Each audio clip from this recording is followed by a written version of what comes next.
Welcome back to this amazing class. So in previous session, we discussed about combination of atoms, same atoms combined, different atoms combined, and we also discussed about why atoms combine at the first place. Now there are certain rules that govern the combination of atoms. Those rules are called as laws of chemical combination. There are two laws. One is first law of chemical combination, then second law. First law is law of conservation of mass, and second is law of constant proportion. Now let's understand the first one. That is law of conservation of mass. It's also called as law of indestructibility of matter. Law of conservation of mass or law of indestructibility of matter. It was given by Antonio Lavoisier in 1789. Antonio Lavoisier is also known as, yes, father of modern chemistry. Okay, so what this law states about? It states about conservation of mass. It states about that atom or matter cannot be destroyed. Now the definition is, it states that in a chemical reaction, mass of all reactants are the original substance where from reaction starts. Mass of all the reactants is exactly equal to mass of all the products. Product is what we get at the end of the reaction. Let's analyze this a bit more. Mass can neither be created nor destroyed in a chemical reaction. So chemical reaction, it uses atoms, it involves atoms. So mass is due to atoms. So we can also say that atoms can neither be created nor destroyed in a chemical reaction. So atoms constitute matter. So we can replace word with matter as well. Matter can neither be created nor destroyed in a chemical reaction. And we can also have the fourth definition of this law, that is total mass of reactants is equal to total mass of products in a chemical reaction. So here one more definition is number of atoms of each element that take part on the reactant side is always equal to number of atoms of all the elements that are getting formed on the product side. So it's all about number of atoms. Note, this law does not hold good for nuclear reactions like nuclear fission or nuclear fusion, as here mass of reactant get converted into energy. So in nuclear reactions where nuclear fission और nuclear fusion takes place, वो reaction जो nuclear bombs में होती है, उनमें normal reaction नहीं होती है, उनमें वो reaction होती है जहाँ nucleus involve होता है, और वहाँ पे mass convert किया जाता है energy के अंदर. तो जो mass energy के अंदर convert हुआ, वो energy environment में चली जाती है, उसको हम capture यानी उसको हम measure फिर बाद में नहीं कर पाते. ठीक है, सो वहाँ पे mass convert होता है energy में, so there is a mass defect. ठीक है, सो मास कम पड़ जाता है या ज़्यादा हो जाता है, that depends upon whether it is nuclear fusion or fission. Okay, now check out this reaction. It is 3 times hydrogen gas reacts with 1 times nitrogen gas. It gives 2 times ammonia. क्या देता है ये? अमोनिया. ठीक है, अब check करते हैं. यहाँ पे स्टाइकोमेट्रिक कोएफिशिएंट लगा हुआ है, इट इज 3 एंड यहाँ पे 1 है और अमोनिया के साथ 2 है. ठीक है, नाउ लेट अस अप्लाई. चलो पहले हम इसका एक मिनट पहले हम इसको ठीक करते हैं. आई मीन टू से इसको हम चेक करते हैं एक बार. So mass of 3 times hydrogen gas, that is 3 times hydrogen atom. यहाँ पे 2 है, तो एक का 1 है तो 2 का 2 होगा, 2 ग्राम्स, प्लस नाइट्रोजन, एक नाइट्रोजन का एटॉमिक नंबर 7, मास नंबर 14, 2 का 2 into 14, 2 times 14 gram must be equal to the sum of these, isn't it? So it is 2 times nitrogen, that is 14, plus hydrogen, that's 3. 3 hydrogen है तो 3 gram, एक nitrogen है तो 14 gram. Solve this. This is 6 gram hydrogen plus 28 grams nitrogen must be equal to 2 into 14 plus 3, 17. 2 into 17 gram. ये कितना होगा? 28 plus 6. 28 plus 6 is 34 grams. This is also equal to 2 into 17, 34 grams. So this reaction is true according to the law of conservation of mass. Mass of reactant is equal to mass of products. Okay, now let's check out the question that was given to us.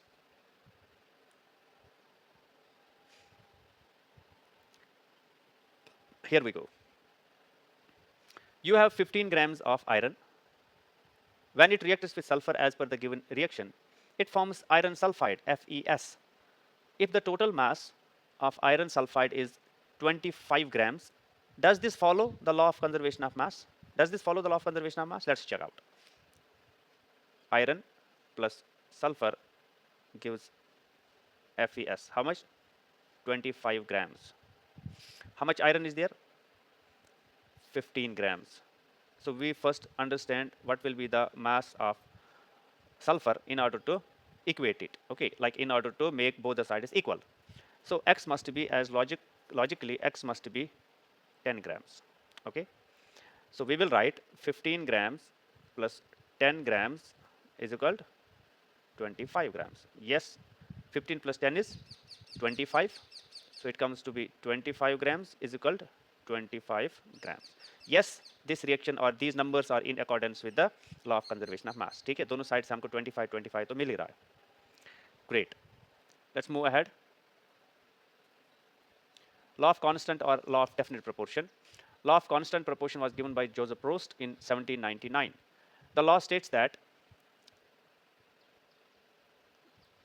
a given chemical compound always contains the same elements in the same proportion by mass, regardless of the sample size or source of the compound. So अगर आपको याद हो, जब हमने atoms पढ़ा था, combination of atoms पढ़ा था, वहाँ पे मैंने आपको वाटर की एक एग्जांपल दी थी और वहाँ पे मैंने ये भी बोला था कि उसमें रेशो 1:8 होता है वाटर में. हाइड्रोजन टू ऑक्सीजन का रेशो 1:8 होता है. और चाहे वाटर किसी भी सोर्स से बने, किसी भी प्रोसेस से बने, चाहे किसी भी देश में आप जाके टेस्ट करो वाटर को, तो वो जो मास रेशो है between hydrogen and oxygen, it will always be same. ठीक है, अगर मार्स पे भी वाटर मिले तो तब भी वहाँ पे भी सेम ही होगा. Got it? Very good. Now let's understand some more details about this. It also states like in a chemical substance, elements are always present in definite proportion by mass. Definite proportion by mass, always definite proportion by number as well. जैसे H2O है, इसमें 2 hydrogen atom, 1 oxygen atom है. कभी भी ऐसा कोई sample water का होगा ही नहीं जिसमें सिर्फ H1 है और O2 है. हो ही नहीं सकता, पॉसिबल ही नहीं है, वो वाटर होगा ही नहीं. सो नंबर भी सेम रहता है, डेफिनेट प्रोपोर्शन में नंबर भी होता है, एंड डेफिनेट प्रोपोर्शन में मास भी रिएक्ट हो जाता है. ठीक है, moving ahead with this. In a given compound, these elements are always combined in same proportion by mass. These are some of the definitions. या फिर in a chemical substance, the elements are always present in definite proportion by their mass. Now, this ratio of masses of the elements does not depend upon the method of preparation of the compound. मैंने आपको पहले ही बोला, कोई भी method आप use कर सकते हो प्रिपरेशन करने के, कंपाउंड प्रिपेयर करने के, लेकिन ये जो मास रेशो है ये चेंज नहीं होने वाला, चाहे आप कुछ भी कर लो, चाहे आप कोई सा भी टेक्निक लगा लो, इसमें मास रेशो चेंज नहीं होने वाला है. अगर आप ये बोलोगे कि मैंने 10 स्टेप लगाकर वाटर बनाया है, या मैंने 15 स्टेप लगाकर, या मैंने एक ही स्टेप में कोई कंपाउंड बना दिया है जो 10 स्टेप्स में कोई रिएक्शन में बन रहा हो, तो शायद इसमें मास रेशो चेंज हुआ होगा. No, never, mass ratio change नहीं होता. ठीक है, सो ये मास रेशो से ही तो पता चलता है ये कौन सा कंपाउंड है. Let's check. In water, that's H2O, the ratio of mass of hydrogen that combine with the oxygen to form one molecule of water is 2/16 and simple ratio है 1:8. 1:8 का मतलब ये है, a gram hydrogen, 1 gram hydrogen requires 8. 1 gram hydrogen requires 8 gram oxygen. Okay, so 8 gram oxygen always combines with 1 gram hydrogen, or 1 gram hydrogen always combines with 8 gram oxygen. It is one of the same thing. Got it? So अगर ये reactants है तो product इनका क्या है, water है ना, H2O. तो इस मास के हिसाब से, इस मास रेशियो के हिसाब से 1 ग्राम प्लस 8 ग्राम मस्ट गिव 9 ग्राम वाटर, है ना? बिल्कुल सही, करेक्ट. 9 ग्राम वाटर ही बनेगा इन दो के कॉम्बिनेशन से. 1 ग्राम हाइड्रोजन और 8 ग्राम ऑक्सीजन के कॉम्बिनेशन से 9 ग्राम वाटर बनेगा. रिवर्स भी ट्रू है. अगर कभी 9 ग्राम वाटर डिकम्पोज हो जाए तो टूट जाए ऑक्सीजन और हाइड्रोजन गैस के अंदर, तो क्या देगा? ये 1 ग्राम हाइड्रोजन देगा प्लस 9 ग्राम ऑक्सीजन देगा. This is how it goes. ठीक है, so combination of hydrogen and oxygen वो भी ट्रू है, 9 ग्राम वाटर बनेगा. लेकिन 9 ग्राम वाटर अगर डिकम्पोज हो गया, टूट गया, तो क्या आएगा? प्रोडक्ट क्या बनेगा? वही जहां से बना था, 1 ग्राम हाइड्रोजन और 9 gram oxygen. Got it? Very good. Now let's move ahead. It means that for every 1 gram hydrogen, 8 gram oxygen is required. Conversely, if 9 gram of water decomposes, then 1 gram of hydrogen and 8 gram oxygen is obtained. ये वही बात है जो हमने discuss की है. Let's apply this. For a compound made of magnesium Mg and chlorine Cl, you have two samples. हमारे पास दो सैंपल है, ठीक है. एक कंपाउंड बनता है मैग्नीशियम और क्लोरीन से, तो दो सैंपल्स है हमारे पास. Sample 1 15 gram of magnesium and 35 gram of chlorine. Sample 1 this one, 15 gram of magnesium and 35. So I'll write it here. Magnesium 15 gram plus chlorine, how much? 35 gram. It will give us magnesium chloride, MgCl2. This is 2 times. So it will be 50 gram. Okay, so what is the mass ratio to magnesium to chlorine? That is how much mass we have used of magnesium, 15 gram. And what about chlorine? It's 35 gram. So it will be somewhere 3 by 7. Okay, that will be 3 by 7 will be 0.42, I think so. Yeah, 0.428. 0.428. Okay, this is the mass ratio. Now, second question is, in the second one, using the same mass ratio, predict the mass of magnesium in sample 2. In sample 2, let us change the color so that it will look like different. In sample 2, it is magnesium reacting with chlorine, gives MgCl2.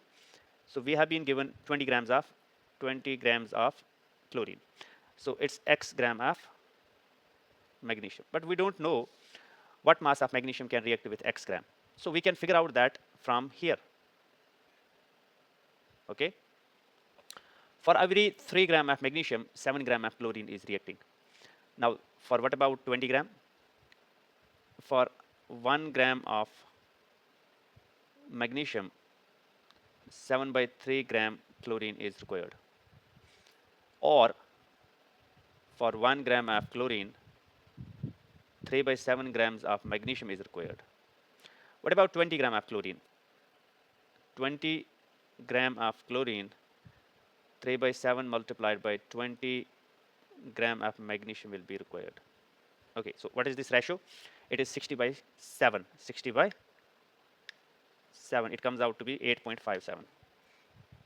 8.57 grams will be required. So we will replace this X with 8.57 grams because we have calculated that 20 grams of chlorine will react with 8.37 grams of magnesium. So it is 57, not 37, 8.57 gram. Now, what would be the ratio between magnesium and 20 gram of chlorine? If this ratio is exactly same as that of the first one, then we can say that this equation, both these equations are in accordance with the law of conservation of, law constant or law of definite proportion. Okay, so let's understand the ratio. So here we use magnesium 8.57 gram and we use chlorine that's already given, that is equal to 20 gram. Calculate, it will come out to be 0.428. Exactly equal to the ratio that we got in the first equation or first reaction. So that means we can say that these two equations are in accordance with the law of constant proportion. Okay. Explain how the law of definite proportion is illustrated. So that's already explained. The ratio, we got the ratio of magnesium to chlorine in both the equations exactly the same. This is how we can relate these two equations. They are in accordance with the law. Okay, so this is done. We will be meeting in the next one. Till then, keep learning. Bye-bye. Take care. See you in the next one.